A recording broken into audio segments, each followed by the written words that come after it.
Бисмиллахир-рахманир-рахим. Алхамдулилlah ва салату вассаламу аля расулилlah. Al-Fiqh al-Muyassar кітабын оқуларға жалғастырайық.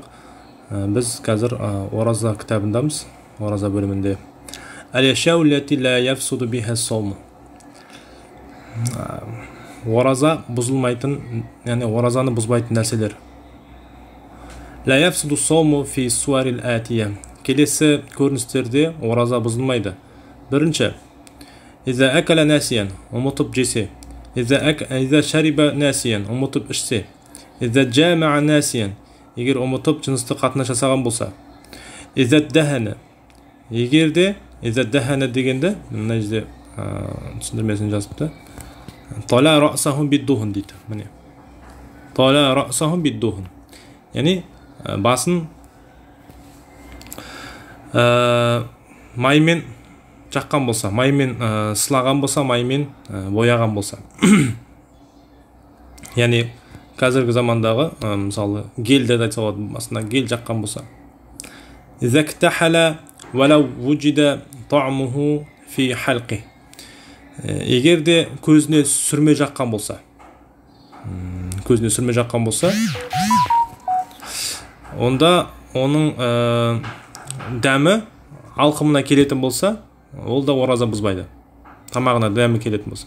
Иза хтажама, егер де хижама жасатқан болса, яғни қан ағыздырған болса, ораза бұзбайды. Иза ғтаба ахадан, біреуді ғайбат етіп өсектеген болса, ораза бұзылмайды.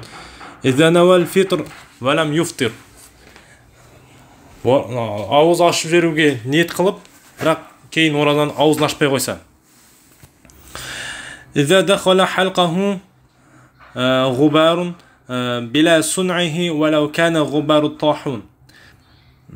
Енді тамағына шаң кіріп кеткен болса, яғни өздігінсіз, яғни өз еркінсіз шаң кіріп кеткен болса, тіпті ол шаң диірменнің шаңы болса да ештеңе етпейді, егер де өздігімен кірген болса. إذا دخل حلقه دخان بلا صنعه, егер де тамағына өз еркінсіз түтін кіріп кеткен болса. إذا دخل حلقه ذباب, егер де тамағына шыбын кіріп кеткен болса өздігінен. إذا أصبح جنوبا, егер де жүніп күйде таң аттырған болса. Мысалы оразан жаңағыдай несәресін ішер кезде, немесе ораза ауыз бекітетін уақытына сәл қалған кезде адам ғұсыл алып жуынбауы мүмкін, үлгермеуі мүмкін. Сонда не істейді? Сол жүніп күйде ауызын бекіте береді. Кейін таң намазының уақытында немесе күн шыққаннан кейін оразаны ұстай береді. Каза ла яфсуду сауму иза бақия тулан нахари джунубан. Тіпті ол сол сияқты жалпы күні бойы ол жүніп күйінде жүрсе де оразаны бұзбайды. Валакин юкраху залика тахриман ли тарки фарди сала. Бірақ та ол макрух тахриман болады. Неге? Өйткені намаздың фарзын тәрк еткендік үшін. Өйткені намаз оқу үшін әрине ғұсыл жуыну керек екенді белгілі. 13-ші, إذا خاض نهرا مثل نهرا فدخل الماء في أذنه. Өзенге түсіп, шомылып, кейін құлағына су кіріп кеткен болса. إذا دخل أنفه مخاط فاستنشقه عمدا أو ابتلعه.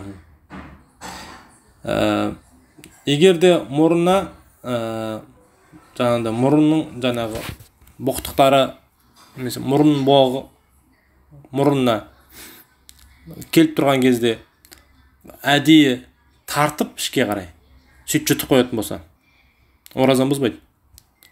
Егер өзінің мұрын боғы болса әрине. إذا غلبه القيء,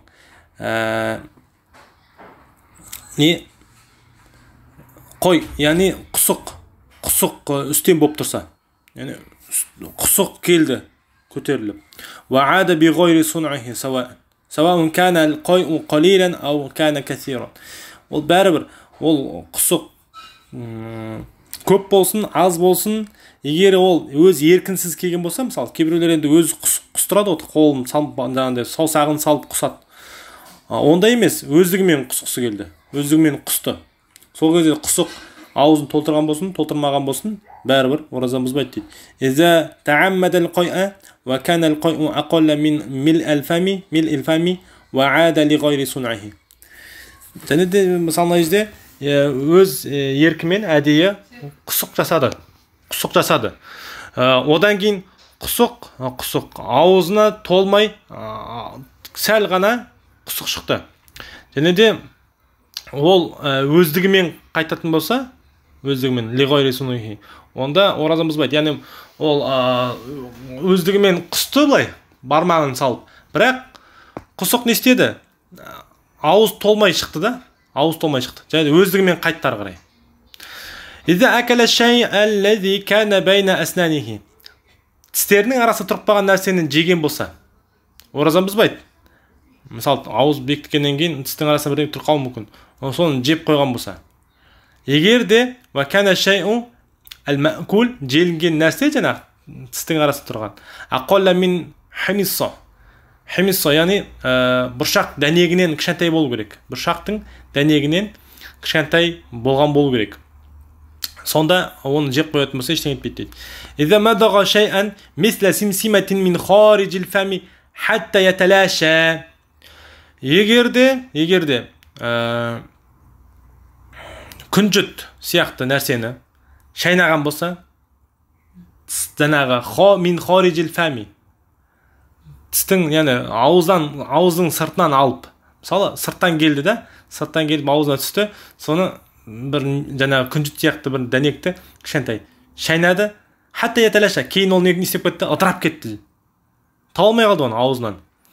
Валам яджид лаху туъман фи халқихи. Және де ол тамағынан да алқымынан да ешқандай дәм сезбеді.